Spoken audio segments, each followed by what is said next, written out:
ইমাম হাসান হুসাইনকে আল্লাহ কত ভালোবাসেন। ইমাম হুসাইন ছোট্ট ছেলে, তিনি কি করলেন, একদিন ছোট্ট বন্ধুদের সাথে খেলতে যাবে, যাওয়ার সময় হঠাৎ করে মায়ের গলা জড়িয়ে ধরল। মা গো, আমি বন্ধুদের সাথে খেলতে যাই, আমার তো আপেল খেতে মনে চেয়েছে গো মা, আমার খেলা শেষ করে আসার পরে আপনি আমাকে আপেল দিবেন। মা ফাতেমা কি করলেন, সন্তান চাইতে দেরি রাজি হয়ে গেলেন, তাকে আপেলের কথা বন্ধ বলে দিলেন, খেলা শেষ করে আসো আপেল খাওয়াবো। এবার বলে দিলেন, ইমাম হুসাইন খুশি হয়ে চলে গেল।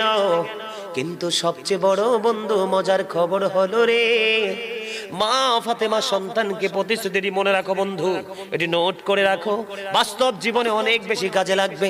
অনেক গবেষণার পরে বন্ধু এগুলো খুঁজে খুঁজে বের করেছি, অনেক কিতাব খুঁজে খুঁজে বন্ধু বের করেছি বন্ধু। মা ফাতেমা সন্তানকে কিন্তু প্রতিশ্রুতি দিয়ে দিয়েছে দিবে, কিন্তু ইমাম হুসাইন